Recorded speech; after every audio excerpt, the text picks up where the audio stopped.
Давам думата на господин Волен Сидеров за слово от името на парламентарно представената партия „Атака”.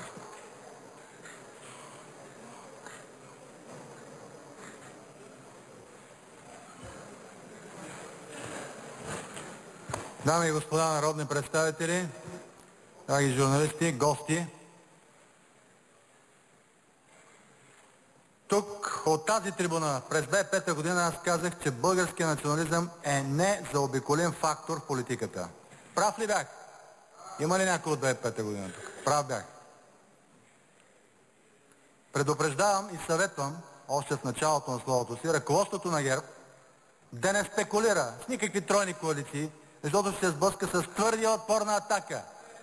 Те първа ще опознаете страданието. Престанете с глупостите, спекулациите и интригите си. Достатъчно ги правихте по времето на вашето управление. Достатъчно купувахте депутати. Достатъчно мамихте, крадохте и рекетирахте българския народ и бизнес. За мен тази част от залата тук, тази част, цялата, заедно с тези хора от служебния така наречен кабинет начело с лицето Райков, са от тук нататък обекти на прокуратурата и следствието, нищо повече.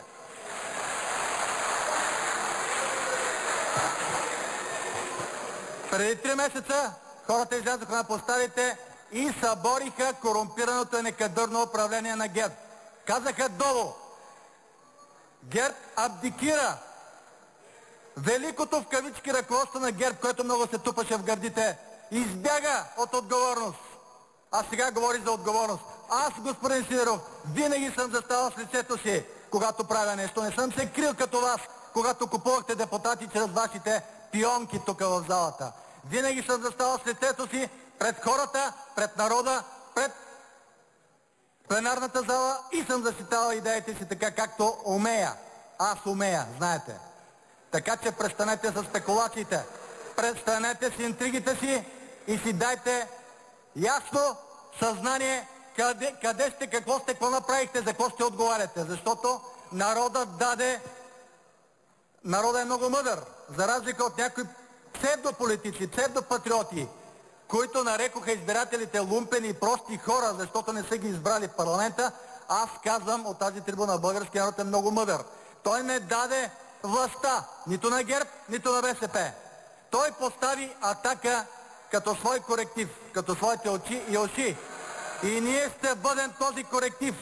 И ние ще бъдем вашия кошмар, не само вашия, защото вие крадохте и сега ще отговаряте.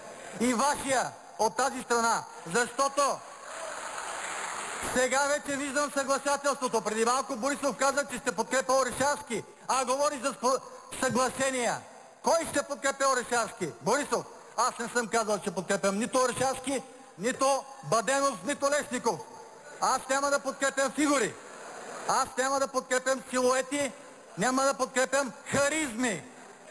Аз ще подкрепям само действия в интерес на българския народ. Така пише в клетвата, която преди малко всички вие произнесохте. Нали я произнесохте тази клетва? Или тя не важи за нищо за вас? В интересите на българския народ. Колко пъти ви казах от тая трибуна тук? Следвайте интереса на българския народ, иначе ще паднете и ще боли. Не, хилихте се точно както сега. Все още се хилите самодоволно. Колко пъти ви казах, работете за доходите на българския народ, работете да изгоните монополите, изгонете тези чужди фирми, които изнасят златото на България и печелят милиарди.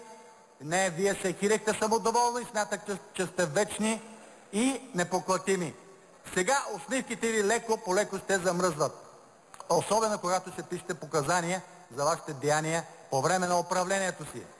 Но, веднага казвам едно голямо но. И съобщавам на всички, и на журналистите, казвам много ясно, да няма никакви спекулации. Атака няма да подкрепи никакво правителство в този състав на този парламент. Казвам го ясно, повтарям го и ще го потретвам и ще го повтарям десетки пъти, колкото пъти е нужно, за да прекратят всякакви спекулации и всички спекуланти. Ние не можем да имаме нищо общо с ДПС, която за нас продължава да бъде антиконституционна партия. С ДПС работеше ГЕРБ през цялото време. Не пипна нито един управник на ДПС по време на своя мандат. Нито един министър на ДПС не беше разследван и отиде в затвора. нито един от управниците, които вършееха полицейства и на така нататък, нито пък някой от БСП, от предишни правителства и от по-предишни правителства. Всичките получиха политически чадър. Както получиха политически чадър всички, които се опитваха да смачкат Атака през тези години. Защото през цялото това време, 4-годишния мандат, ГЕРБ отвътре разбиваше групата на Атака, купуваше депутати, крадеше ни и поощряваше отвън други врагове да работят срещу нас. Това обаче не успя. Това се провали, този план. Защото през 2005 година Георги Първанов съобщи в един чуж вестник, че ще унищожи Атака. През 2006 година пък Борисов даде обещание в американското посолство, че ще унищожи Атака. Много сте унищожителите на Атака, но сте некадърни. Не ви стигат силите, не ви стигат уменията, не ви стига мъжеството и се провалихте. Затова народът каза ясно: Атака ще бъде в парламента и ще следи за всичко, което става в правителството и в парламента. Ще бъде контрол, ще бъде гарант на тези хора, които излязоха унижените и оскърбените. Ние сме техните представители в българския парламент и ние ще браним техния интерес.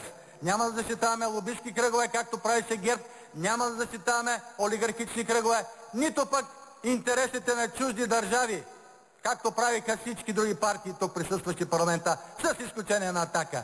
Ние сме изключението и ще останем изключение в българската политика. Ние не сме създадени в щабове на генерали, ченгета и посланици. Ние сме създадени от желанието на българския народ и сме автентичната партия, единствената в този парламент. Ще бъдем такава до край и всички вие ще се уверите, че ще бъдем такава до край и ще пресечем тези долни спекулации, които сега вървят, че сме се спогодили с някого. Не се спогаждаме с никого, освен с интереса на народа. Какво предлагаме? Готови сме вече с промени в енергийния закон, защото хората, които излязоха на протести, искаха цените на тока да паднат. Къде са монополите? Те са пак тук и пак ни ограбват. Защо не ги махна ГЕРБ? Защото не посмя, а може би защото получаваха рушети от тях. Защо не ги махнаха другите правителства преди това? Не знам, нека да отговарят. Ние сме за изгонване на чуждите монополи веднага от България.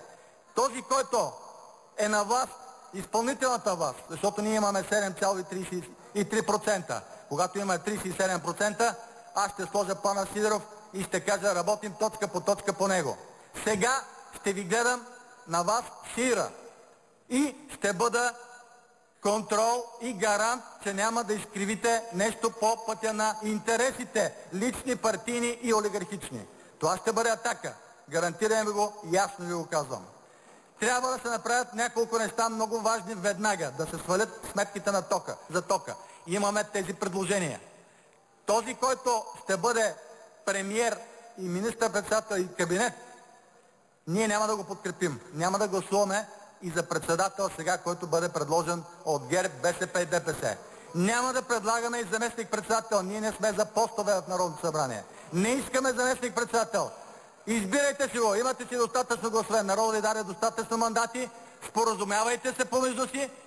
Правете каквото трябва да правите в интерес на народа. Посипете се с главата с пепел.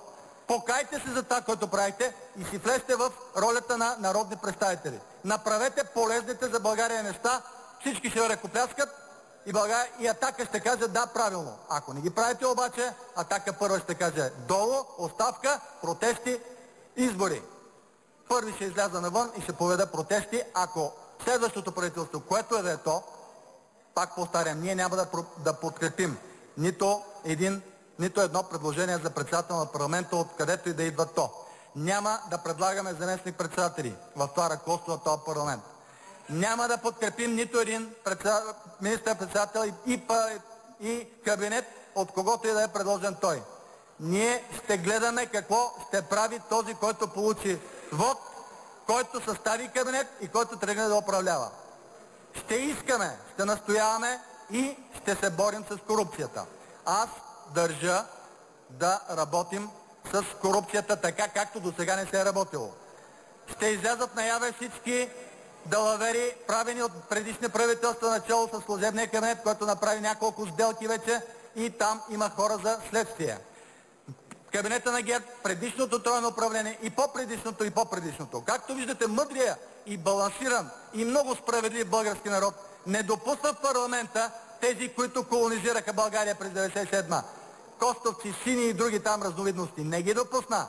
Каквито и усилия да правиха те, каквито и хватки да правиха и каквито споразумения да правиха и да се споразумяваха с ГЕРБ, те не успяха да влязат, защото българският народ вече осъзна, че ние живеем в колониално робство, както пише на корицата на Пламен Сидеров. И че това колониално робство може да бъде премахнато само с решителни действия, които са изгонване на чуждите монополи, връщане на златодобива в български ръце, връщане на печелившите сектори в български ръце, защото само за 2011 година бедните, обедняващите, мизерстващите българи са оставили в касите на чужди вериги монополистки 28 милиарда левчета български. 28 милиарда, дами и господа. А целият републикански бюджет за тая година същата беше 18 милиарда. За какво говорим тук? За европейски ценности, за 2020 и други такива дъвки. Престанете с дъвките, слезте на земята и вижте какво е положението. Положението е трагично. Ако не се направят решителни мерки, ако не се повдигнат доходите на хората и то на най-ниско платените. Аз не знам, тук сред гостите сигурно има дипломати, има представители на богати държави, които ограбват България и я колонизират. Искам да им кажа на тях, че в България има 583 хиляди пенсионери, които живеят с минимална пенсия от 145 лева. Дами и господа, представители превъзходителства. 145 лева на месец. Това са 73 евро. Запишете си го някъде и си запишете отдолу на месец, не на ден, на месец. И предайте на вашите правителства, че в България повече от половин милион души живеят така. И се заинтересувайте най-после от това как живее народа в България. Не дейте да идвате тук с надути бузи и да не обяснявате как се прави демокрация от Брюксел. Елате да видите как живее българския народ. Елате да видите как живеят инвалиди, които не могат да си купят лекарства и не могат да си вземат асистент. Елате да видите как живеят 2 милиона и половина пенсионери, които са работили цял живот за България. И тогава ни учете на демокрация. През всички тия 23 години вие, представителите на Европейския съюз, не казахте една дума за корупцията в България, за ограбването, за приватизацията, за колонизирането на държавата, която ни превърна в страна от третия, не четвъртия, от петия свят, защото в момента нашите доходи са по-ниски от доходите на редица африкански държави. Нищо не казахте по този въпрос, само припявахте едно и също. Реформите, реформите, реформите. Кои реформи? Които ни загробиха, които не превърнаха в най-бедната и най-нещастна държава в Европа. Тези реформи, ние от Атака, българските националисти, казваме не на тези реформи. Ние искаме приватизацията да се разгледа от начало до край. Ние искаме концесионните сделки да се разгледат от начало до край и да бъдат прекратени тези, които ограбват по няколко милиарда на година от нашите златни находища. И това го знаете всички, не си правете оглушки. Десетки пъти го казвах от тази трибуна. Десетки пъти казах: Борисов, прекратете тая концесия. Мълчание. Защо? Защо? Защо допуснахте да ни ограбват? Защо допуснахте през всички тия години и другите правителства, които бяхте, България да затъва, да затъва, да затъва и сега ще започваме отново. Сега ще се прераждаме. Те някои хора не могат да дишат вече, те не могат да мърдат. Те не вярват в нищо, ни в Господа, ни в дявола. Вие разбирате ли, че вече имаме народ, който не вярва в нищо? Той е потънал и гледа като безпомощно дете и чака някой да му подаде ръка. Ние пак ще говорим тук за велики идеали и принципи и за програми 2020 и за евроатлантически принципи. Не, има едни принципи, те са да работим за народа си. Ако не почнете да вдигате доходите веднага, ще получите отново омерзението на българския народ и ще има не само избори, ще има протести, може да има и гражданска война. Казваме го с загриженост, защото не го искам, но може да стане. Ако не се хванем в ръце, Атака ще подкрепи всяко усилие българския народ да живее по-добре. Казвам го ясно и категорично. Това не е съглашение с никого. Атака ще бъде против всяко действие, което е против интереса на българския народ. Всичко свързано с повдигане на доходите, с референдумите. Айде да ви видя, айде да гласувайте сега, ще внесем референдумите да се правят с 50 000 гласа да се инициира референдум. Гласувайте, подкрепете го да ви видя. Айде големите политици, дето си играхте на политика толкова години. Айде подкрепете го това, народа да бъде контрол. с 50 000 гласа да се инициира референдум и неговото решение да бъде задължително. Не това с този закон сега с 500 000, както е в Швейцария. Айде подкрепете го да ви видя. Не ми излизате с някакви обяснения, че не знам си какво не може да стане. Направете го това. Айде гласувайте минималната заплата да стане 1000 лева. Знаете ли какво ви предлагам? Сега го предлагам официално тук на временното ръководство на Народното събрание. Заплатите на народните представители да бъдат колкото е минималната заплата в България. За да може вие самите да искате да я дигнете на 1000 лева тогава. А не да ми се смеете арогантно тук, вие милионерите, да викате, това не може да стане. Може да стане, може. Настоявам също така да започне работа за вдигане на пенсиите, поне най-ниските веднага и постепенно пенсиите да стигнат до това, което трябва да бъде европейското равнище. Веднага да се почне работа по това. Нищо друго не е по-важно. Сметките за тока могат да паднат веднага с поправката, която сега предлагаме. Айде да ви видя всички сега, които се изказвате, че трябва да работим градивно. Айде, работете градивно. Ето е предложението. Поправка в Закона за енергетика, веднага да паднат сметките. И още нещо предлагам за партийните субсидии. Или да бъдат премахнати, или да бъдат силно, драстично намалени, а тези партии, които не влизат в парламента, да не получават изобщо субсидии. Защото те в момента им се пада да вземат 48 милиона. А майките не получиха добавките си, защото нямаше 30 милиона. Великото правителство на ГЕРБ не можа да намери 30 милиона, за да ги даде на майките. Ето ги веднага казвам откъде. 48 милиона от партиите, които съществуват само за това да вземат субсидия. Иначе те много знаят да плюят как срещу партийните субсидии, но сега с потни ръчички броят банкноти. Нека да паднат субсидиите и депутатската заплата да бъде колкото една минимална заплата. Айде да ви видя. Смейте се, викайте, свиркайте. Що, не искате ли? Айде, добре, айде да покажете на хората, че можете като тях, че може да живеете с колкото тяхната минимална заплата. И тогава, когато внесат предложението си в Комисията по социална политика, както го внесат в миналия парламент и всички партии го отхвърлиха, освен Атака, минималната заплата да се вдигне, що го отхвърлихте? Обяснете на народа. Не ми разтягайте лукуми от тази трибуна. Обяснете защо отхвърляхте нашите предложения. Защо отхвърляхте да има референдуми, да може да има народовластие, да има по-високи доходи, да се върне златото в български ръце, да започне да работи българска икономика, да не сме само колониална държава. Що го отхвърляхте това? Това ще отговаряте сега следващите дни и седмици, а аз ще бъда този, който ще задавам въпрос и ще търся сметка. От тук нататък вие трябва само да отговаряте за това, което сте вършили. А тези, които ще управляват, да си правят сметката, че аз са стъпили на крило, ги чака народния гняв. Това е всичко, което за днес имам да ви кажа. Ще имаме и други възможности, вероятно ще видим, ако не се разтури веднага парламента. Желая ви здраве и покаяние. Да живее България!